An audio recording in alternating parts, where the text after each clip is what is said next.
चंदनपुर गांव में गर्मी अपने चरम पर थी। सूरज आग बरसा रहा था। हवा भी इतनी गर्म थी कि लोगों का घर से बाहर निकलना मुश्किल हो गया था। उसी गांव में गोपाल नाम का एक गरीब लेकिन ईमानदार आदमी रहता था। गोपाल अपनी पत्नी लक्ष्मी के साथ एक छोटी सी झोपड़ी में रहता था। गोपाल का परिवार गर्मी से बहुत परेशान था। उनके पास कोई ऐसा साधन नहीं था जिससे उन्हें उस जानलेवा गर्मी में थोड़ी राहत मिल सके। उसी गांव में एक धनी व्यापारी रहता था जो बहुत ही लालची और चालाक था। एक दिन व्यापारी अपने व्यापार के लिए शहर जा रहा था।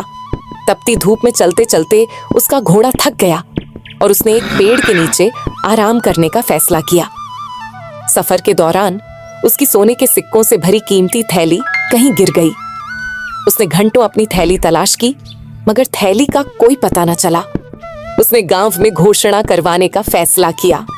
सुनो सुनो सुनो, चंदनपुर के लोगों, जरा गौर से मेरी बात सुनो। व्यापारी सेठ धनराज की सोने के सिक्कों से भरी थैली कहीं खो गई है।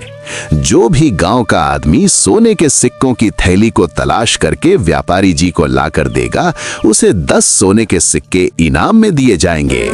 इस गर्मी में अपनी किस्मत आजमाओ और जल्दी से उस थैली की खोज शुरू करो।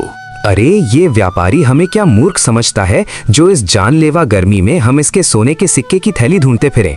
और अगर मान भी लो कि किसी गांव वाले ने इसकी थैली तलाश करके इसे दे भी दी तो ये उसे एक सोने का सिक्का भी नहीं देगा। ये सब उस लालची की चाल है। तुम सही कहते हो भाई। अगर मुझे इसकी थैली मिल गई तो मैं कानो कान किसी को खबर भी नहीं होने दूंगा और अपना बोरिया बिस्तर बांधकर किसी दूसरे शहर में चला जाऊंगा। पूरे 2 दिन गुजर गए लेकिन व्यापारी की सोने के सिक्कों की थैली का कुछ पता ना चला। वो घोषणा करने वाले से कहने लगा, मेरी वो थैली मेरी जिंदगी भर की कमाई है, मेरे खून पसीने की कमाई। सालों तक मैंने रात दिन मेहनत की, तब जाकर वह सोने के सिक्के इकट्ठे किए थे। मुझे नहीं लगता कि इस तपती गर्मी में कोई मेरी थैली को ढूंढने की कोशिश करेगा। अगर किसी को थैली मिल गई और उसने ईमानदारी से लौटा दी तो मैं उसे 5 सोने का सिक्का दे ही दूंगा उसकी मेहनत का। लेकिन अगर किसी ने चालाकी करने की कोशिश की तो मैं उसे बख्शूंगा नहीं। जी व्यापारी जी, आप बिल्कुल चिंता मत कीजिए। आपकी थैली आपको जरूर मिलेगी। मैं पूरे गांव में जासूस फैला दूंगा। जैसे ही वो थैली किसी को मिलेगी वो तुरंत ही हमें बता देंगे।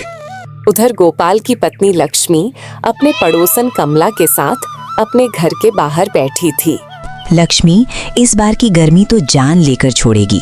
ऐसी गर्मी मैंने अपने जीवन में कभी नहीं देखी। मेरे घर में पानी की एक बूंद नहीं बची और बच्चे प्यास से तड़प रहे हैं। मेरा मन करता है कि मैं इस गांव को छोड़कर कहीं और चली जाऊं। कमला, मेरे दिल का दर्द भी तुझसे कम नहीं। इस गर्मी की वजह से ना दिन गुजरता है और ना ही रात कटती है। गोपाल भी दिन रात इस गर्मी में खेतों में लगा रहता है लेकिन कुछ हासिल नहीं होता। बस घर का गुजारा ही हो पाता है। हाँ लक्ष्मी, सच कहा। मेरे पति भी दिन भर मजदूरी करते हैं मगर जो कमाते हैं वो पेट भरने को भी काफ़ी नहीं। मैं तो सोचती हूँ क्या हमारी ज़िंदगी हमेशा ऐसे ही रहेगी। न जाने कब वो दिन देखने को नसीब होगा जब हमारे घर में हर सुख सुविधा होगी। चल अच्छा लक्ष्मी बहन, मैं चलती हूँ। वो खेत से आने ही वाले होंगे। कमला लक्ष्मी के घर से चली जाती है। उतने में ही गोपाल आ जाता है। लक्ष्मी अपने पति से कहती है, इस गर्मी ने मेरे सब्र का बांध तोड़ दिया है। हर दिन तुम्हें इस तपिश में खेतों में जलते देख मेरा दिल टुकड़ों में बंट जाता है। तुम्हारी मेहनत से बस 2 रोटी नसीब होती है। तुम अपने मजदूरी के पैसे क्यों नहीं बढ़ा देते? तुम ठीक कहती हो लक्ष्मी। मैं आज से अपनी मजदूरी के पैसे बढ़ा दूंगा। एक दिन के काम के लिए इतने पैसे तो मिलने ही चाहिए जिससे हम एक दिन का गुजारा अच्छे से कर सकें। दोनों आपस में बात कर ही रहे थे कि उतने में गांव का जमींदार ठाकुर प्रताप गोपाल के घर आता है और गोपाल से कहता है, गोपाल, खेतों में पानी की सख्त जरूरत है। इस गर्मी ने सब कुछ सुखा दिया है। तुम तालाब से पानी लाकर मेरे खेतों को सींचो। मैं कुछ दिन के लिए बाहर जा रहा हूँ। मेरे लौटने तक काम पूरा कर देना। जमींदार जी, मैं आपका काम करूंगा मगर इस गर्मी में तालाब से पानी लाना आसान नहीं है। धूप में मेरा शरीर जल जाता है और तालाब तक पहुंचते पहुंचते सारा दम निकलने को हो जाता है। इसीलिए जमींदार साहब, अब मैंने अपनी मजदूरी बढ़ा दी है। एक दिन के काम के लिए 2 अशर्फियां देनी होंगी। मेरी मेहनत का यही हक है ताकि मेरा परिवार भूखा ना सोए। 2 अशर्फियां? ये क्या मजाक है गोपाल? कहीं तू पागल तो नहीं हो गया है, या तेरा दिमाग घास चरने गया है जो एक दिन में डबल मजदूरी कर दी? 1 अशर्फी में गांव के बहुत से लोग काम करने के लिए तैयार हैं। मैं तो तुम्हें मेहनती ईमानदार समझता था, मगर तुम तो लालची निकले। तुम्हें 2 अशर्फियां कोई भी नहीं देने वाला एक दिन की मजदूरी के। तुम भूखे ही मरोगे। जमींदार ताने मारकर चला जाता है। गोपाल उदास होकर लक्ष्मी से कहता है, लक्ष्मी, देखा तुमने, इस गर्मी में हमारा पसीना बहाना इनके लिए पानी से भी सस्ता है। जमींदार को मेरी मेहनत की कीमत सुनते ही गुस्सा आ गया। मैं दिन रात चलता हूँ, फिर भी मेरी मेहनत का कोई मोल नहीं। कभी कभी लगता है इस गांव में मेरी ईमानदारी ही मेरी सबसे बड़ी कमजोरी है। गोपाल, आपकी ईमानदारी कमजोरी नहीं, आपकी ताकत है। इस गर्मी में आपकी हालत देखकर मेरा मन टूट जाता है। आप बिल्कुल भी चिंता मत करो, मैं आपके साथ हूँ। लक्ष्मी, तुम्हारा साथ ही मेरा हौसला है। अब से 2 अशर्फियां ही लूंगा, चाहे कोई काम कराए या ना कराए। इतना कहकर गोपाल तपती धूप में काम की तलाश में निकल पड़ता है। रास्ते में कुएं के पास उसकी नजर एक चमकती थैली पर पड़ती है। वो उसे उठाता है और देखता है कि उसमें सोने के सिक्के भरे हुए हैं। सिक्के देखकर गोपाल का दिल जोर जोर से धड़कने लगता है। फिर वो सोचने लगता है, यह सिक्के किसकी जिंदगी की कमाई है? इस गर्मी में इसे खोने वाला कितना बेचैन होगा। अगर मैं इसे रख लूं तो शायद हमारी गरीबी मिट जाए, मगर मेरे मन का सुकून हमेशा के लिए चला जाएगा। ईमानदारी मेरा सबसे बड़ा गहना है और इसे मैं किसी कीमत पर नहीं बेचूंगा। मुझे यह थैली इसके मालिक तक पहुंचानी होगी। फिर गोपाल सोने के सिक्कों की थैली लेकर अपने घर पहुंच जाता है। लक्ष्मी देखती है कि गोपाल कुछ परेशान है, तो वो उससे पूछती है, क्या हुआ जी? आप तो काम ढूंढने गए थे, तो फिर इतनी जल्दी क्यों लौट आए? इस गर्मी ने तुम्हें और कमजोर कर दिया है या कोई और बात है? मेरा दिल बेचैन हो रहा है, बताओ ना। लक्ष्मी, गर्मी ने नहीं बल्कि मेरे मन ने मुझे बेचैन कर रखा है। रास्ते में मुझे यह सोने के सिक्कों से भरी थैली मिली है। यह किसी की जिंदगी भर की मेहनत की कमाई है। इसे खोने वाला इस तपिश में कितना रोया होगा, यह सोचकर मेरा दिल कांप रहा है। जिस किसी की भी यह थैली है, मैं उसे यह थैली लौटा दूंगा, वरना मेरी आत्मा मुझे कभी माफ नहीं करेगी। ये आप क्या कह रहे हैं? पाई हुई चीज भी कोई वापस करता है क्या? अरे ईश्वर ने यह सिक्के हमारी गरीबी को देख कर दिए हैं। यह सोने के सिक्के हमारी जिंदगी बदल देंगे और हमें इस गरीबी से छुटकारा मिल जाएगा। अब और नहीं जीना, मुझे ऐसी जिंदगी जहाँ हर चीज को तरसना पड़ता है। लेकिन लक्ष्मी, हम किसी दूसरे का धन कैसे रख सकते हैं? पता नहीं उस आदमी ने यह सोने के सिक्के किस काम के लिए रखे हो। क्या पता वो अपनी बेटी की शादी का सामान लेने जा रहा हो और यह सिक्के की थैली उसकी जेब से निकलकर गिर गई हो। लक्ष्मी, कुछ भी हो सकता है, इसीलिए मेरा दिल नहीं मानता कि मैं इन सिक्कों को अपने पास रख लूं। अगर तुम यह थैली उस आदमी को लौटाना चाहते हो तो लौटा दो, लेकिन मेरी एक शर्त है। अगर 10 दिन के अंदर तुम्हें पता चल जाता है कि यह सिक्के किसके हैं, तो तुम उसे लौटा देना। अगर 10 दिन के अंदर पता नहीं चलता है, तो फिर इन सिक्कों पर हमारा अधिकार हो जाएगा। ठीक है लक्ष्मी, मैं 10 दिन तक इंतजार करूंगा। अगर इन सिक्कों के मालिक का पता चल जाता है तो मैं यह सिक्के उसे लौटा दूंगा। अगर पता नहीं चला तो जैसा तुम चाहो इन सिक्कों का इस्तेमाल कर सकती हो। अपनी पत्नी के कहने पर गोपाल 10 दिन तक इंतजार करने लगता है। उधर कोई भी गांव वाला व्यापारी की थैली तलाश करके उसके पास नहीं जाता। इससे व्यापारी बहुत परेशान होता है। फिर वह घोषणा करने वाले को बुलाता है और उससे कहता है, यह क्या तमाशा है? क्या तुमने गांव में ढंग से घोषणा नहीं की? इस गर्मी में मेरी थैली कोई क्यों नहीं लौटाने आया, या किसी ने तलाश करने की कोशिश ही नहीं की, या फिर वह थैली किसी को मिल गई है और वह लौटाना नहीं चाहता है। वह सोने के सिक्कों की थैली मुझे हर हाल में चाहिए। अगर वह थैली नहीं मिली तो मैं बर्बाद हो जाऊंगा। सेठ धनराज जी, मैंने तो इस तपिश में भी गांव के हर कोने में ढिंडोरा पीट दिया था। मैंने कहा था कि थैली लौटाने वाले को 10 सोने के सिक्के इनाम में मिलेंगे। अब तक तो किसी न किसी को आ जाना चाहिए था। तुम एक काम करो, इस बार दोबारा घोषणा करो और इस बार आधे सिक्के इनाम में देने की घोषणा कर दो। लेकिन सेठ जी, अगर आप आधे सिक्के इनाम में दे दोगे तो आपके पास क्या बचेगा? आपका तो उसमें कोई फायदा नहीं होगा। फायदा होगा। एक बार कोई सिक्के लेकर आए तो सही, मैं उस पर चोरी का इल्जाम लगाकर उसे एक सिक्का भी नहीं दूंगा। व्यापारी जी, आपके शातिर दिमाग की जितनी तारीफ करें उतनी कम है, और किसी को कुछ देना भी नहीं पड़ेगा। अब तुम ज्यादा देर मत लगाओ, जल्दी से गांव में घोषणा कर दो कि सिक्के वापस करने वाले को आधे सिक्के मिलेंगे। सेठ धनराज के कहने पर वो आदमी घोषणा करने निकल पड़ता है। सुनो सुनो सुनो चंदनपुर के लोगों, मेरी बात कान खोलकर सुनो। सेठ धनराज जी के सोने के सिक्कों की थैली कहीं खो गई है। जो भी थैली को तलाश करके सेठ धनराज जी को लौटाएगा, उसे 10 नहीं बल्कि आधे सोने के सिक्के मिलेंगे। ये मौका बार बार नहीं आता है। इस गर्मी में जल्दी अपनी किस्मत आजमाओ और थैली को ढूंढकर सेठ धनराज जी को लौटा दो। उसके बाद तुम माला माल हो जाओगे। सुनो सुनो सुनो। घोषणा करने वाले की आवाज गोपाल के कानों तक भी पहुंच जाती है। वो जल्दी से अपने घर जाता है और अपनी पत्नी से कहता है, लक्ष्मी, यह सोने के सिक्कों की थैली हमारे गांव के व्यापारी सेठ धनराज की है। उसने घोषणा करवाई है कि जो भी गांव वाला उसको थैली वापस करेगा, व्यापारी उसे आधे सोने के सिक्के देगा। झूठ, बिल्कुल झूठ।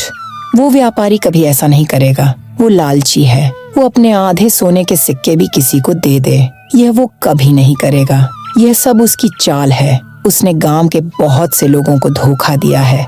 तो मैं क्या करूं लक्ष्मी? यह थैली व्यापारी को नहीं लौटाऊं? अगर व्यापारी को भनक भी पड़ गई तो वह हमसे थैली भी छीन कर ले जाएगा और हमारे साथ बदतमीजी भी अलग से करेगा। इसीलिए भलाई इसी में है कि मैं उसकी थैली लौटा देता हूँ। अब चाहे वह मुझे मेरा इनाम दे या ना दे। ठीक है, जैसा तुम्हें अच्छा लगे वैसा करो। गोपाल थैली लेकर व्यापारी के पास पहुंच जाता है। जब सेठ धनराज गोपाल के हाथ में अपने सोने के सिक्कों की थैली देखता है तो उसकी खुशी का कोई ठिकाना नहीं रहता। सेठ धनराज जी, मेरा नाम गोपाल है। यह आपकी सोने के सिक्कों की थैली मुझे कुएं के पास मिली थी। मैं इसे आपको लौटाने आया हूँ। यह लीजिए अपनी अमानत। मैंने तो मान लिया था कि अब मुझे मेरी थैली नहीं मिलेगी और मैं बर्बाद हो जाऊंगा, लेकिन तुमने मेरी थैली लौटाकर मेरा व्यापार बचा लिया। कल मेरे व्यापार का सामान आने वाला है। व्यापारी यह कह ही रहा था कि वो सोचने लगा, अभी यह गोपाल मुझसे अपना इनाम मांगेगा, लेकिन मैं इसे ऐसा सबक सिखाऊंगा कि यह अपना इनाम मांगना भूल जाएगा।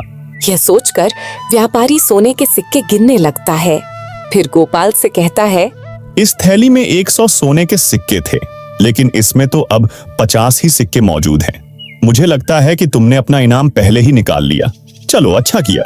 वैसे भी मुझे तुम्हारा इनाम तो देना ही था। सेठ धनराज की यह बात सुनकर गोपाल घबरा जाता है और सेठ धनराज से कहता है, आप यह क्या कह रहे हैं सेठ जी? इस थैली में 100 नहीं बल्कि 50 सोने के सिक्के थे। जब मुझे थैली मिली थी तो मैंने खुद अपने हाथों से सिक्के गिने थे। तुम्हारे कहने का क्या मतलब है कि हम झूठ बोल रहे हैं और हम तुम्हारा इनाम नहीं लौटाना चाहते? नहीं सेठ जी, ऐसी बात नहीं है। तो फिर कैसी बात है? या फिर मेरे साथ चालबाजी कर रहा है और मुझसे डबल इनाम लेना चाहता है? सेठ जी, यह आप क्या कह रहे हैं? मैंने इस थैली से एक सिक्का भी नहीं निकाला है। अगर मैं चोर होता तो ये थैली आपको लौटाने ही क्यों आता? इस गर्मी में मैंने अपनी जान जोखिम में डालकर ये थैली आपको लौटाई है। मैं इस गांव का नामी व्यापारी हूं और तुम जानबूझकर मुझे बदनाम करने की कोशिश कर रहे हो। अब मैं तुम्हारी शिकायत राजा से करूंगा। महाराज ही हम दोनों की समस्या का हल कर सकते हैं कि मैं झूठ बोल रहा हूं या फिर तुम। व्यापारी गोपाल को राजा के दरबार में लेकर जाता है और राजा से कहता है, महाराज, मेरी सोने के सिक्कों से भरी थैली खो गई थी। उस थैली में 100 सोने के सिक्के थे। मैंने घोषणा कराई थी कि जो भी तलाश करके थैली लौटाएगा उसे आधे सोने के सिक्के इनाम में दे दिए जाएंगे। गोपाल ने वह थैली मुझे लौटा दी, लेकिन जब इसने मुझे वह थैली लौटाई तो उसमें 50 सोने के सिक्के ही थे। और गोपाल का कहना है कि जब इसे थैली मिली थी तो इसमें 50 ही सोने के सिक्के थे। मुझे तो लगता है इसने थैली से 50 सिक्के चुरा लिए हैं। अब ये मुझे बदनाम करने की कोशिश कर रहा है। महाराज, आप ही हमारा फैसला कर सकते हो। महाराज, एक बार मेरी बात भी सुन लें। मुझे यह थैली कुएं के पास मिली थी। मैंने इसे ज्यों का त्यों सेठ को लौटा दिया। मैंने कभी किसी के साथ धोखा नहीं किया। महाराज, आज मेरी इज्जत दांव पर है। मैं आपसे सिर्फ इतना चाहता हूं कि सच सामने आए। मैं गरीब हूं, मगर बेईमान नहीं। राजा, जो अपनी समझदारी और न्यायप्रियता के लिए मशहूर था, व्यापारी की चाल को भांप लेता है, मगर बिना सबूत वो फैसला नहीं सुना सकता। वो कहता है, मामले में अभी साफ सबूत नहीं है। मैं इसकी पूरी जांच करवाऊंगा। आप दोनों 4 दिन बाद दरबार में दोबारा हाजिर होना। अब तुम दोनों यहाँ से जा सकते हो। 4 दिन बाद राजा दोनों को फिर बुलाता है और उन दोनों से कहता है, व्यापारी, तुमने कहा कि तुम्हारी थैली में 100 सोने के सिक्के थे, तो ये 50 सोने के सिक्कों वाली थैली तुम्हारी कैसे हो सकती है? तुम अपनी 100 सिक्कों वाली थैली को तलाश करो और गोपाल, ये 50 सोने के सिक्कों की थैली तुम अपने पास रखो। अगर 2 हफ्ते के अंदर इन सिक्कों का मालिक थैली लेने आता है तो तुम उसे लौटा देना, वरना ये थैली तुम्हारी हो जाएगी। फिर तुम जैसा चाहो इसका इस्तेमाल कर सकते हो। राजा की बात सुनकर व्यापारी गुस्से से तिलमिलाता है, मगर वो कुछ भी नहीं कर सकता। वो अपने जाल में खुद ही फंस गया था, इसीलिए वह चुपचाप अपने घर लौट जाता है। व्यापारी के जाने के बाद गोपाल से कहता है, गोपाल, मैंने पहली ही नजर में व्यापारी का लालच देख लिया था कि वह तुम पर झूठा आरोप लगा रहा है। इसीलिए उस व्यापारी को उसकी करनी की सजा मिलनी ही चाहिए थी। अब तुम अपने घर जा सकते हो और अब ये सिक्के तुम्हारे हैं, इन पर किसी का अधिकार नहीं है। महाराज, आप बहुत महान हैं। हम बहुत खुशनसीब हैं जो हमें आपके जैसा न्यायप्रिय राजा मिला। राजा ने गोपाल को खुश होकर बहुत सारे धन दिए। उसके बाद गोपाल अपने घर लौट आता है। फिर वो अपनी पत्नी को सारी बातें बताता है कि किस तरह राजा ने उस लालची और धोखेबाज सेठ धनराज को सबक सिखाया। ये सुनकर राधा बहुत खुश होती है। ये सब तुम्हारी सच्चाई और ईमानदारी का चमत्कार है। मुझे विश्वास ही नहीं हो रहा कि वो सिक्के राजा ने हमें दे दिए हैं और तुम्हारी ईमानदारी से खुश होकर इतना सारा धन भी दे दिया। लेकिन अब मैं चाहती हूँ कि तुम सेठ धनराज के सिक्के वापस कर दो। उसे अपने लालच की सजा मिल चुकी है। वो समझ गया है कि झूठ बोलने का क्या नतीजा होता है। ये उसकी मेहनत की कमाई है, इसलिए उसी के पास जाना चाहिए।